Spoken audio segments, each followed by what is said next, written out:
सिंगकडे वगैरे कधी वळलात आणि तो एक्सपिरियन्स कसा होता? व्हॉइसिंग म्हणजे मी उदय सबनीस त्याला कारणीभूत आहे असं नाही म्हणत. कारण उदय काकाने सांगितलं तर एक ऑडिशन्स चालले आहेत.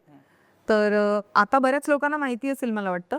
पण डबिंगच्या पण ऑडिशन्स होतात. म्हणजे त्या आवाजाच्या जवळ जाणारे 4 आवाज यांची ऑडिशन होते आणि मग आपण सिलेक्ट होतो. तर त्या ऑडिशनला मी गेले होते आणि त्या ऑडिशनला मी त्यावेळेला अगेन मी म्हटलं तसं सोनीवरती डिझनी आर नावाचं एक तासाचं लावायचं. म्हणजे तेवढंच होतं तेव्हा. कार्टून चॅनल्स असे आले नव्हते तोपर्यंत. कार्टून नेटवर्क पण तेव्हा नव्हतं आलं. पण डिझनीचं ते लागायचं. तर डिझनी आरमध्ये 101 दाल्मेशियन नावाची एक सीरीज होती. त्याच्यामध्ये रोली नावाचं एक आळशी कुत्रा असतो त्याचा डब मी करायचं. बिकॉज माझा आवाज थोडासा हेवी आहे. असा गर्ली किंवा असा व्हेरी पातळ आवाज नाहीये माझा. त्याच्यामुळे माझा आवाज मुलांसाठी जास्त जायचा. म्हणजे फॉर सम पिरियड मी मुलांसाठीच डब करायचे. म्हणजे मला मुलीसारखं असं किंचाळता अजूनही येत नाही. पण तेव्हाही यायचं नाही. त्याच्यामुळे मी मुलीसाठी नंतर म्हणजे over the period of time जेव्हा मी मुलींसाठी डब करायचे तेव्हा माझे डिरेक्टर्स म्हणायचे, "लडकी के लिए डब करने वाली है? तू?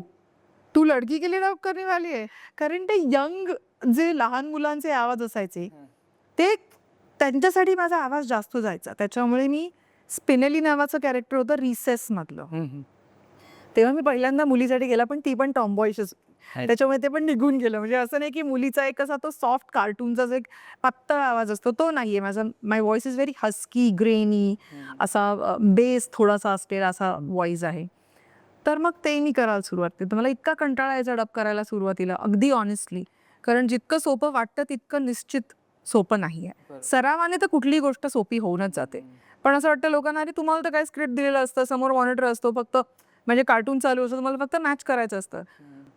6वी 7वीतल्या मुलीसाठी आणि तेव्हा इतकं कमर्शियल सगळं झालं नव्हतं. म्हणजे किड्स वेअर स्टील किड्स. म्हणजे आम्हाला असं व्हायचं आता यार चला आता शाळा क्लासेस करून डबिंग करायला जायचंय.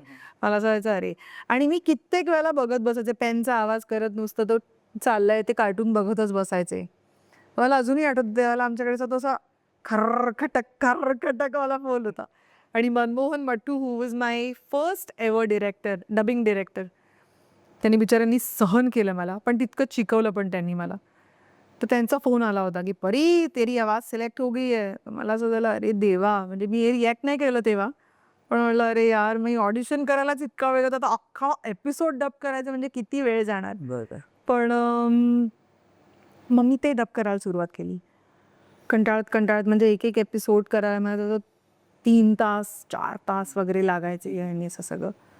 नंतर जेव्हा ती टेलिकास्ट सुरू झाली, म्हणजे दाल्मेशियन जेव्हा टेलिकास्ट सुरू झालं आणि माझ्या आजूबाजूला फार दिग्गज व्हॉइसिंगमधली फार दिग्गज मंडळी होती. म्हणजे विनोद कुलकर्णी आहे, उदय काका होता, मेघना एरंडे होती, मग त्याच्यानंतर करण त्रिवेदी, अमित त्रिवेदी अशी फार मोठी नावं म्हणजे मेन कॅरेक्टर्ससाठी होती. म्हणजे जेव्हा मी टेलिकास्ट ऐकलं ना, तेव्हा असं नाही की माझा आवाज घाणेरडा साऊंड करत होता.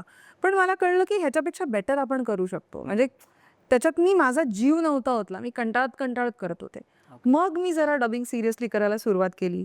मग discovery, real kids real adventures, Jimmy neutron नावाची सिरियल होती. जंगल कब्ज नावाची एक सिरीज होती. याच्यामध्ये जंगल बुकमध्ये सगळे कॅरेक्टर्स लहान आहेत. त्याच्यातल्या बलूचा आवाज माझा होता. मग लिझी मेगवायर नावाची होती सीरीज, ती मी डब करायचे. मग एडी मेकडावर्ड नावाची एक सिरीज होती, ती मी डब करायला सुरुवात केली. आल्फ डब केली. अशा खूप सिरीज होत्या. हे आर्नल्ड नावाची सिरीज होती. आणि मी म्हणेन की त्यावेळेला माझ्या डोक्यात कसं होतं की मी तर ॲक्ट्रेस आहे, कारण त्याच्या आधी सगळ्या खूप वर्ष केलं होतं आणि फार मोठमोठ्या लोकांबरोबर म्हणजे विनय आपटे आहेत किंवा आता विक्रम काका आहेत, विक्रम गोखले यांच्याबरोबर मी काम केलेलं होतं.